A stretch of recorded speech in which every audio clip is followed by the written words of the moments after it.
Hi everybody and welcome to Des and Lauren.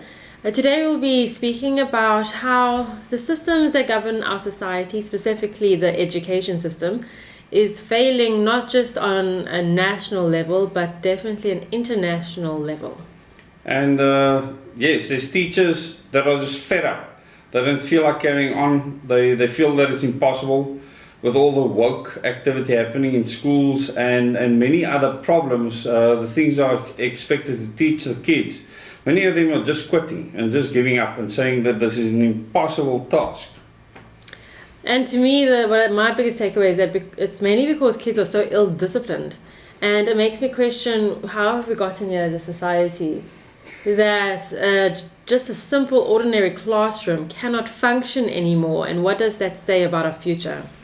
And this article that we will be covering is from The Guardian. So this is happening in the UK, United Kingdom. Many of you might have heard some horror stories that have actually happened to teachers there.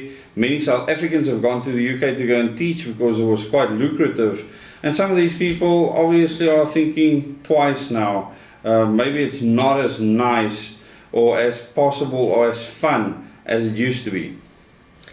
So you can go to The Guardian. In the description, we'll put the link. The task is impossible. 3 teachers on why they are quitting. So 3 teachers in this article describe why they are quitting. But we'll go on to see that thousands upon thousands of teachers are leaving the education system in the UK. Max in his 30s, a primary school teacher from southern England, is among thousands of teachers in England who will be striking on Wednesday to protest against the government's offer of a 4.3% pay rise and £1,000 one-off payment. Now remember, our darling Minister of Education wants to make it illegal, or the Bella Bill makes it pretty much illegal for teachers to go on strike if it's during school hours. Yes, and of course the strike is in during school hours. So I mean that is in South Africa. UK for once has a little bit more freedom than us in that regard. We'll see for how long that lasts. He'll only be striking, though, he says, in solidarity with colleagues. I have handed in my notice and will be leaving the profession in 10 days' time. It is my 3rd year as a teacher and it has been horrendous. Only 3 years, that's nothing. Any teachers out there listening to this? I would love to hear your horror stories in the comments on teaching our little brats. Yeah, in any country, whether it's South Africa or any other country around the world, if you're a teacher or know a teacher, tell us your stories in the comments, the horror stories. We've heard many stories from many people in person, but tell us your experiences. Many teachers cited unacceptable growing demands on teachers, stress relating to Ofsted inspections, so that's more government control, which of course is also happening here. There's many parallels between the Commonwealth education systems and South Africa, and low pay as their main complaints, pointing out that unfillable vacancies mean class sizes balloon while the quality of lessons suffers. Now, there are schools in South Africa with class sizes so large that it's actually literally impossible to learn. Not enough desks, not enough books. Some up to 18 students. 80. Yeah, having to sit outside because there's not enough space in the classroom. So yeah, varying circumstances, but 40 kids is normal. There's definitely some circumstances where I believe a child will do more learning outside of the classroom than inside. Yeah, absolutely. If they have a positive environment. But these teachers, they want a lot more pay to endure the nonsense they have to put up with. So that brings up 2 things. That maybe the new generation of teachers just haven't got the grit to deal with naughty, unruly children, because children have always been naughty and wild. On the other hand, perhaps children are so ill-disciplined now because parents have completely just forgotten their responsibilities that it's just at a level completely uncontrollable and never before seen. What do you think? And as you've said, well, you can tell us in the comments which one you think it is, whether it's the parents, the kids, or the teachers.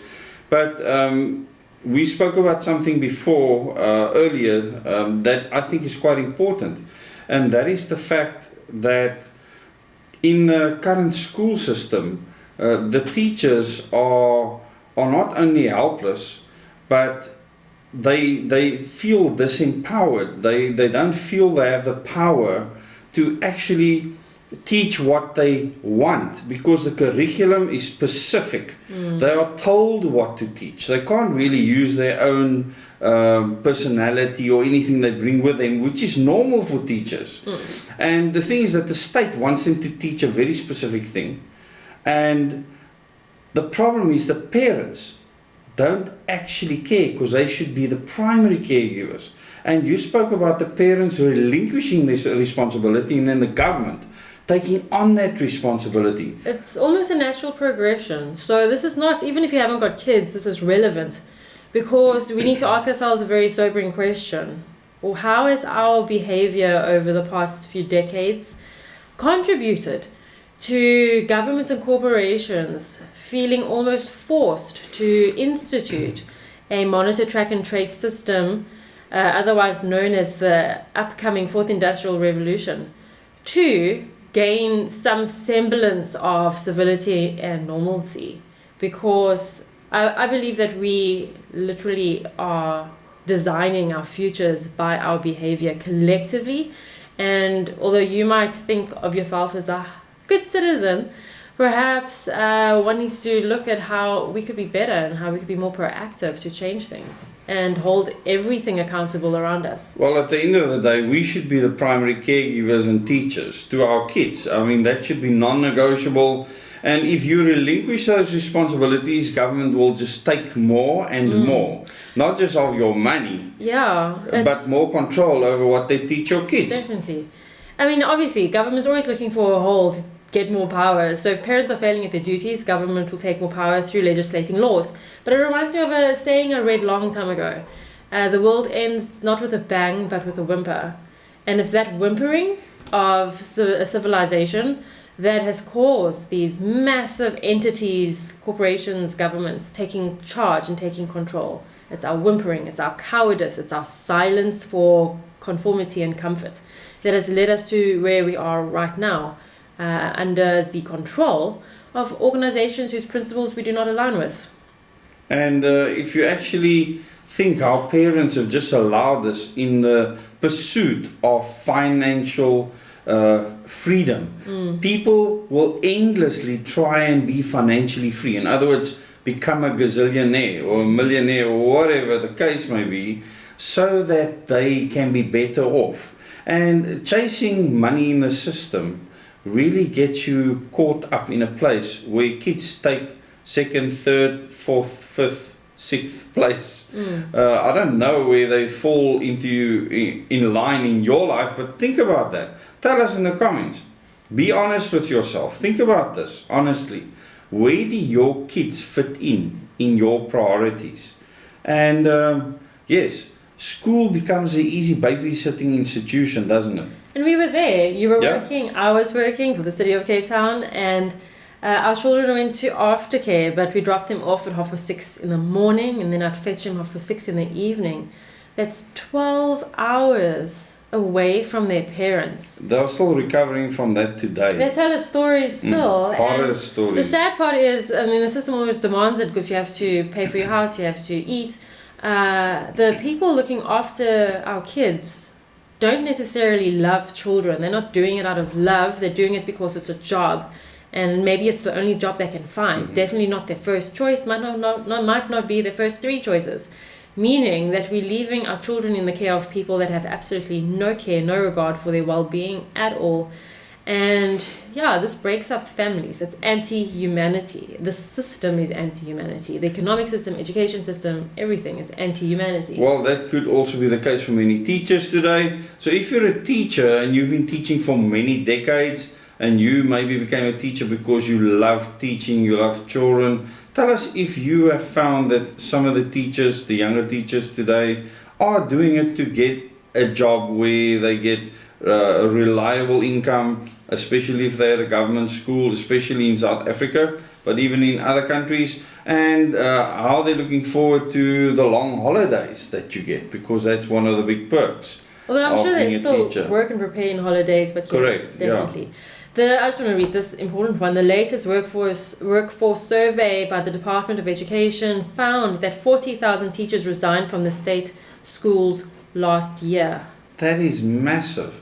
which is almost 9% of the teaching workforce and the highest number since it began publishing the data in 2011, while a further 4,000 retired. So some of those teachers are being employed by private schools where the classes are smaller and the pay is higher.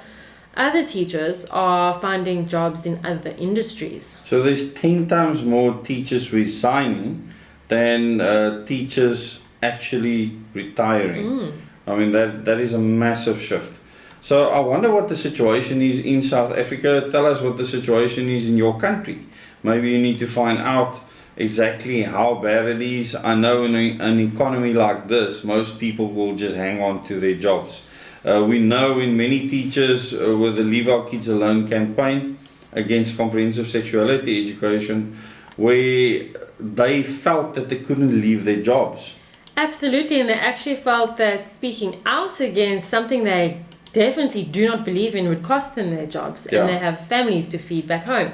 So it's a terrible state that we find ourselves in. They were also threatened, I mean, by the Minister of Education and a spokesperson especially, and said that they would be disciplined and they could even be fired for not teaching the material that they did not believe in. So the article is quite long. It speaks about the behavior of children as well, which I think is another issue we can bring up another time. But basically says that being verbally abused and in some cases physically abused by 8-year-old children is one of the reasons a teacher is quitting. The school's inability to provide for children with special educational needs and disabilities due to lack of expertise and lack of support, coupled with really high pressure and high expectations that the school governors pass down. When I read this article, I thought of all the stories you've told me about school that you experienced, very strict.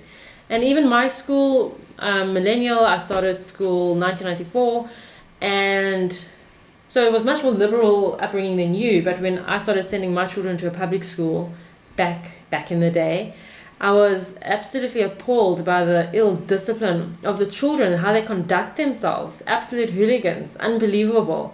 They don't even call the teachers Mrs. surname, it's their first name. Unbelievable. I think it's shocking. This is why civility is crumbling before our eyes.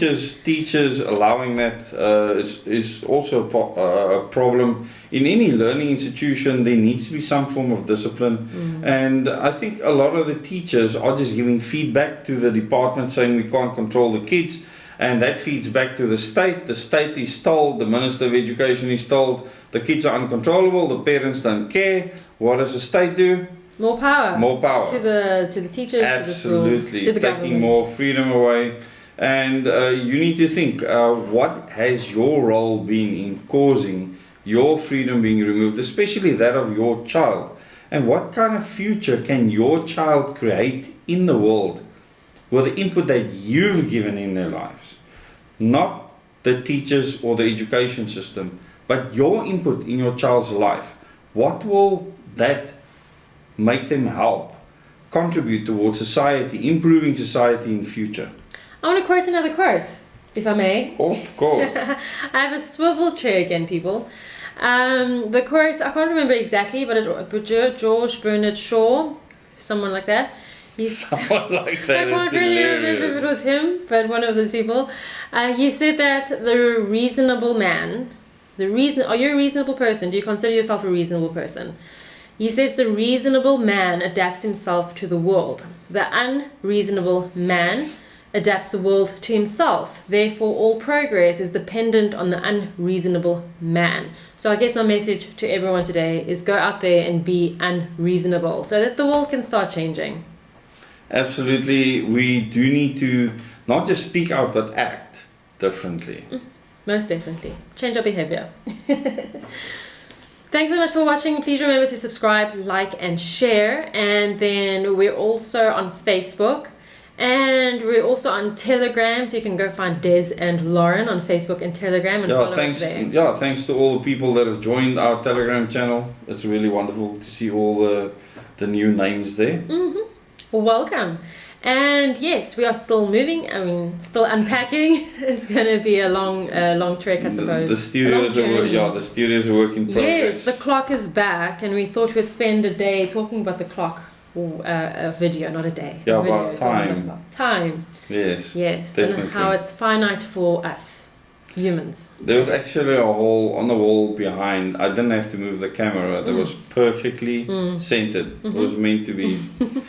Yeah, so this is an evolving space. Thank you so much for being part of this channel's journey, which started long time ago.